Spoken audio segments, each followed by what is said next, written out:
Hello guys, आज का मुख्य विषय है फंक्शन। फंक्शन में हम देखेंगे टैक्स। ये टैक्स फंक्शन है, वो किस तरह काम करता है वो देखेंगे। तो टैक्स में बार टैक्स कोई भी नंबर दोगे आप, उसका बार टैक्स दिखाएगा। बार टैक्स एक नेपाली नंबर है, ये थाई नंबर है, जिसका ये रिटर्न वैल्यू देता है। ये थाई करेक्टर है, उसके हिसाब से रिटर्न वैल्यू देता है। तो इसका अपने यहाँ कोई यूज़ नहीं है करेक्टर। ये है करेक्टर। तो आप इसमें कोई भी नंबर दीजिए, जैसे 65, ये तो ए बताएगा, क्योंकि ए की स्काई कोड वैल्यू 65 होती है। कंप्यूटर में अगर आप प्रोग्रामिंग करोगे तो 65 को स्काई कोड वैल्यू दोगे तो वो इसको ए लिखेगा हमेशा ही। तो करेक्टर की यहाँ स्काई कोड वैल्यू बताता है 65। इसी तरह आप 66 करोगे तो बी बताएगा, 67 करोगे तो सी बताएगा, और 69 करोगे तो ई बताएगा। इस तरह ये स्काई कोड वैल्यू निर्धारित की गई है प्रोग्रामिंग के थ्रू। तो ये तो उसी तरह उसकी वैल्यू बताता है। ठीक है, सेम वही है। इस तरह ये आपका करेक्टर फंक्शन कंप्लीट होता है। करेक्टर वैल्यू फंक्शन नहीं, करेक्टर फंक्शन कंप्लीट होता है। और क्लीन में क्या होता है कि जैसे हम किसी को इन्वर्टेड कोमा से लिखते हैं, जैसे राजू, तो इन्वर्टेड कोमा एक नॉन प्रिंटेबल करेक्टर होते हैं। जैसे कोटेशन मार्क है या अदर डॉलर के निशान है, ये नॉन प्रिंटेबल शब्द होते हैं, तो इनको नहीं लेगा करेक्टर में।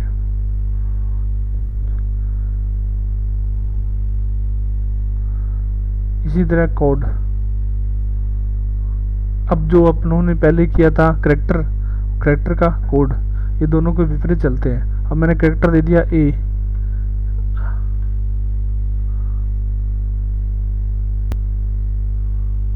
ये देखो 65 दे दिया, उसका कोड का ए देने पे 65 दे दिया। ये तो 66 दे दिया, क्योंकि इसमें ये करेक्टर और कोड दोनों के विपरीत हैं। कि करेक्टर को वैल्यू में बदलना है तो करेक्टर फंक्शन का यूज़ करेंगे, वैल्यू से करेक्टर में बदलना है तो इस करेक्टर का यूज़ करेंगे, और कोड से अगर करेक्टर में बदलना है तो इसी फंक्शन का यूज़ करेंगे। कॉनकैट कमांड 2 अक्षरों को जोड़ने के काम आती है, 2 शब्दों को जोड़ने का आती है। जैसे मैंने लिख दिया राजू वर्मा, और दूसरे सेल में लिख दिया वर्मा, तो ये अब कॉनकैट कमांड लगाइए। कॉनकैट पहला करेक्टर सेलेक्ट किया, दूसरा सेलेक्ट किया, तो इनको जोड़ के बताएगी राजू वर्मा। ठीक है, इसके बीच में स्पेस लेना है तो आपको inverted coma space inverted coma और स्पेस देके ब्लैंक करना है। इस तरह राजू वर्मा के अंदर स्पेस आ जाएगा। ठीक है, अब आपके character clean code concat command हो गई। अब आते हैं हम डॉलर फंक्शन पे। डॉलर फंक्शन में हम जैसे देते हैं कि 1234.67, तो इसमें पॉइंट के बाद 3 वैल्यू है, लेकिन हमें 2 ही वैल्यू वाले डेसिमल पॉइंट 2 तक ही चाहिए, तो ये 56 तक एंट्री करेगा। उसको अधिकतम है तो 67, 6 का 7 बना देगा। हम इसको 55 कर देते हैं तो इसको 6 बना देगा। ओके, ये इसको 54 करते हैं 45, तो ये 0 बना देगा। यानी कि 5 से कम वैल्यू है तो उसको 0 लेके चलता है, और 5 से अधिकतम होने पे, पॉइंट से अधिकतम होने पे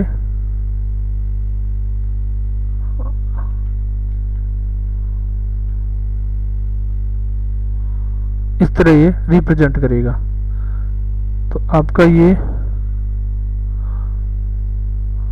डॉलर का यही काम है। एग्जैक्ट क्या होता है कि प्रॉपर वैल्यू,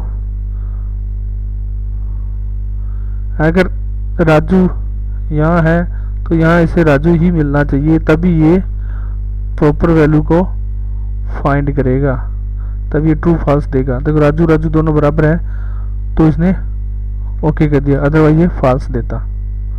ओके, इस तरह से आपके ये एग्जैक्ट फंक्शन कंप्लीट हो गया। अब चलते हैं फिक्स की तरफ। फाइंड और फाइंड सर्च ये हम बाद में करेंगे। फाइंड सर्च रिप्लेस, ये 3 कमांड है, एक दूसरे के अकॉर्डिंग चलती है, इसलिए हम बाद में करेंगे। अब आते हैं हम फिक्स पे। फिक्स पे क्लिक करेंगे, फाइंड नहीं, फिक्स्ड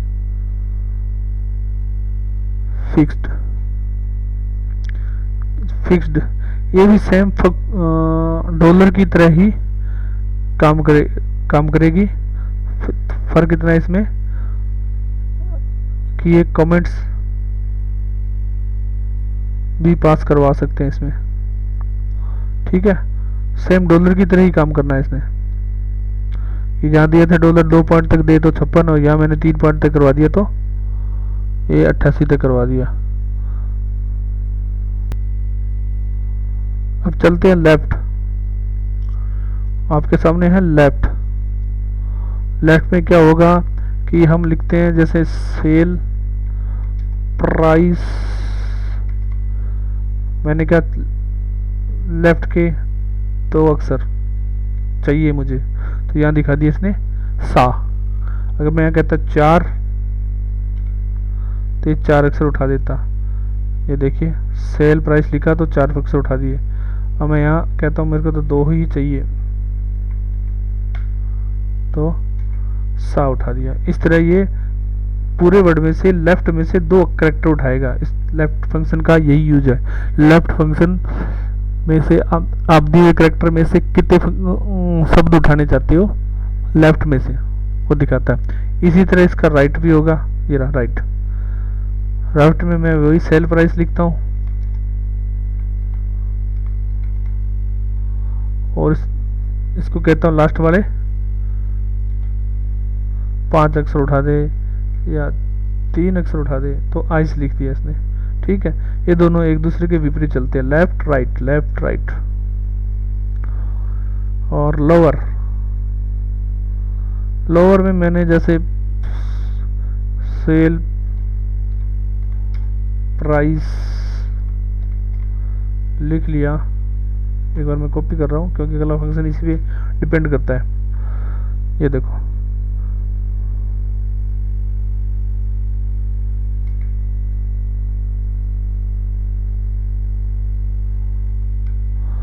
यहाँ ये करेक्टर मोड का डाटा है, इसलिए इसको फंक्शन में कन्वर्ट नहीं करा। ये देखो टेक्स्ट मोड में दे रखा है।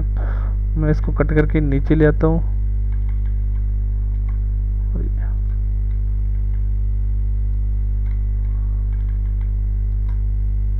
क्योंकि वो टेक्स्ट मोड हो गया।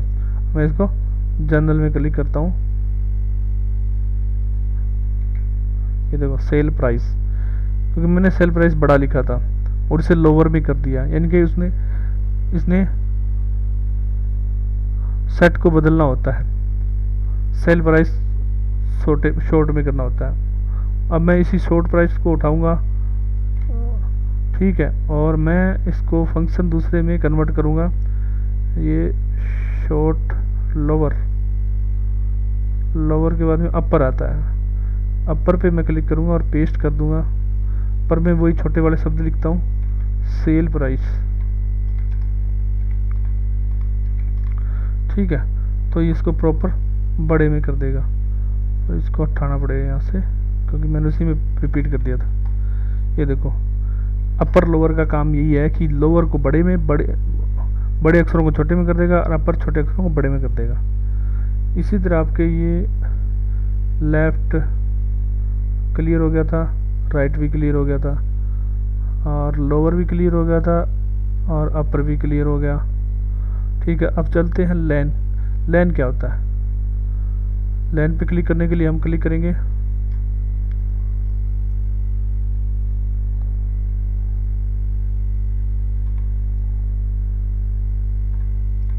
लेन, और ये मैंने वो टेक्स्ट दे दिया सेल प्राइस।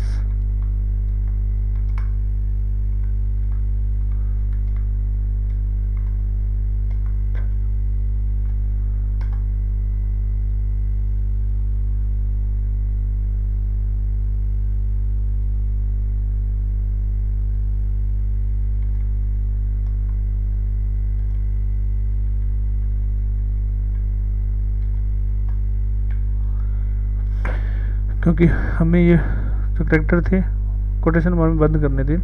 लेन का मतलब है ये इस शब्द की लेंथ कितनी है वो निकालेगा, यानी कि 10 लेंथ का, इसकी करेक्टर वैल्यू 10 की है।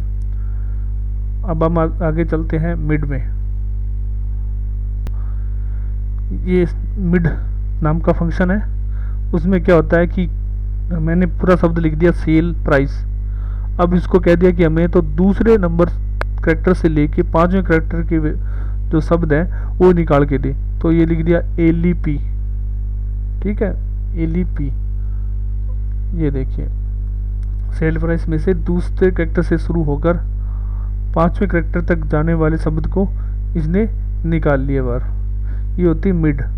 अब प्रॉपर का तो आप मतलब समझते ही हो कि प्रॉपर अगर मैंने सेल प्राइस लिखा तो सेल प्राइस को सेल प्राइस ही वापस रिटर्न करेगा, कि प्रॉपर शब्द यही मिलना चाहिए ढूंढे तो ये प्रॉपर सेल प्राइस में प्रॉपर शब्द से ये क्लिक हो गया। रिपीट,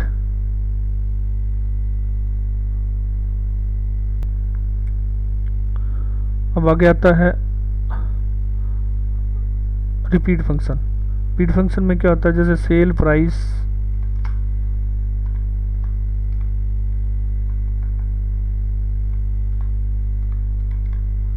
और मैंने कहा 5 बार, तो उस शब्द को 5 बार रिपीट करेगा। ये देखो 5 बार रिपीट कर दिया इसने लॉन्ग टर्म में, देखो 5 बार रिपीट कर दिया। अब चलते हैं लेफ्ट के साथ राइट हो गया था, सर्च हो गया था, और ये ट्रिम टेक्स्ट भी बाद में करेंगे। टेक्स्ट और टी ये कुछ शब्द फंक्शन है, एक दूसरे पे डिपेंडेबल है, तो एक साथ ही करेंगे। तो अभी हम करते हैं ट्रिम और फिर वैल्यू।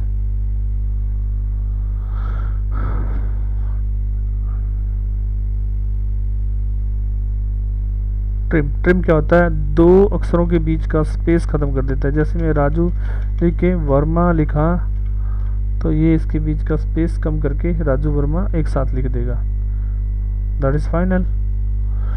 और वैल्यू के लिए अपने को क्या करना होगा, किसी वैल्यू को, जैसे मैंने इसको टेक्स्ट टाइप डाटा ले लिया और इसको कर दिया 1 2 3 456। अब ये एक टेक्स्ट टाइप डाटा है, न कि एक न्यूमेरिक डाटा है। अब मैं इसको न्यूमेरिक टाइप डाटा में बदलने के लिए वैल्यू नाम के फंक्शन का यूज करते हुए इसका पाथ दूंगा, तो अब ये 456 एक वैल्यू टाइप या न्यूमेरिक टाइप डाटा हो गया है। ठीक है, इसी तरह आपका वैल्यू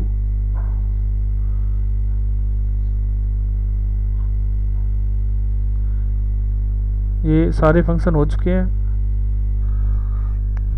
इसी तरह फाइंड कमांड देखते हैं। फाइंड कमांड में क्या होगा, हमने सबसे पहले ये शब्द लिख लिया,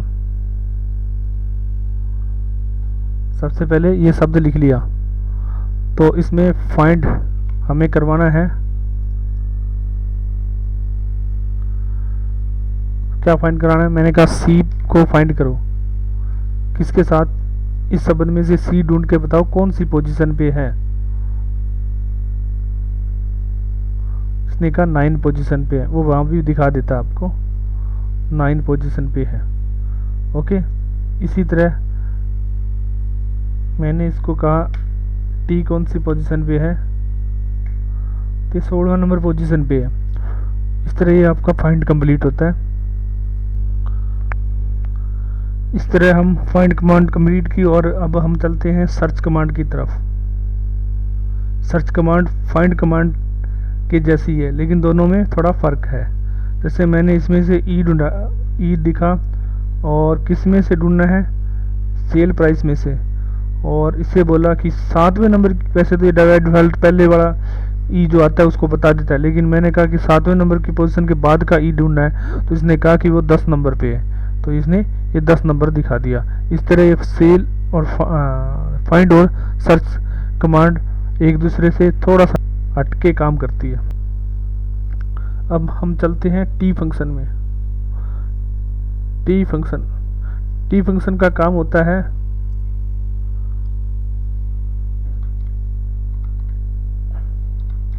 एक टेक्स्ट वैल्यू को निर्धारित करना। जैसे मैंने लिख दिया रेनफॉल,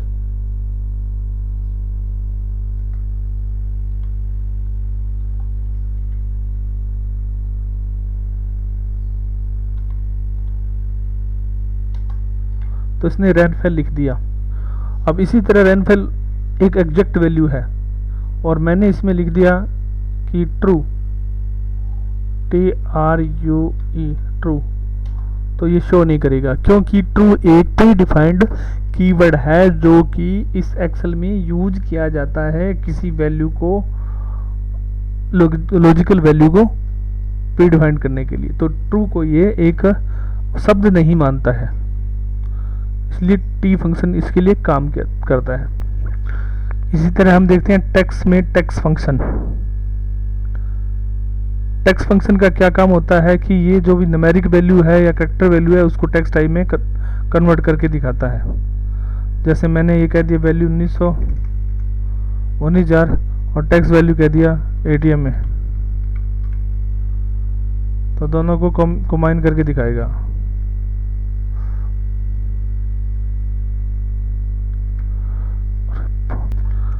टेक्स्ट दिखाएगा, टेक्स्ट वैल्यू कौन सी है वो दिखा देगा।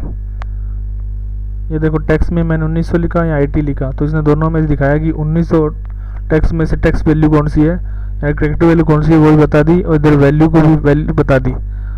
ठीक है, इस तरह टेक्स्ट फंक्शन काम करता है। इसके बाद आती है रिप्लेस कमांड। रिप्लेस कमांड में क्या दिखाएगा कि पुराना शब्द है राजू और उसके दूसरे से लेके 5वें अक्षर तक जो भी हो उसको चेंज करना है, किससे, नेहा से। रिप्लेस करेंगे आर नेहा, यानी कि उसने RAJU हटा दिया, उसकी जगह नेहा लगा दिया। इस तरह ये रिप्लेस कमांड काम करेगी या रिप्लेस फंक्शन काम करेगा आपका। हमारा लास्ट फंक्शन है सब्स्टिट्यूट। इसमें क्या होता है कि जैसे अब हमारे पास शब्द है काजल अरोड़ा और ओल्ड शब्द था काजल, अब न्यू शब्द हमारे पास आ गया काजल मेहरा। तो अब इसने सब कुछ को रिप्लेस करके सबको मिला के एक अक्षर बनाया है काजल मेहरा अरोड़ा। तो आप इसमें से किस शब्द को रखना ज़रूरी समझते हैं, क्योंकि शादी से पहले काजल अरोड़ा थी और शादी के बाद वो काजल मेहरा बन जाती है। तो अब ये या तो इसको हूबहू वैसे ही रखना है तो ओके कर देंगे, काजल मेहरा अरोड़ा रहेगी। अदरवाइज इसको 2 नंबर हटाएंगे तो काजल अरोड़ा वापस हो जाएगी। ओके, ये मेहरा शब्द इसमें से हट जाएगा क्योंकि नया रिप्लेस कर रहे हैं एक तरह से, तो इसमें मेहरा शब्द हट जाएगा। नहीं हटाना है तो काजल मेहरा अरोड़ा रहेगी। ओके, आज के फंक्शन में इतना ही। वीडियो पसंद आए तो लाइक कीजिए, शेयर कीजिए। कोई फंक्शन आपके समझ में नहीं आया है तो उसे कमेंट के द्वारा बताइए और चैनल को सब्सक्राइब अवश्य कीजिए। धन्यवाद।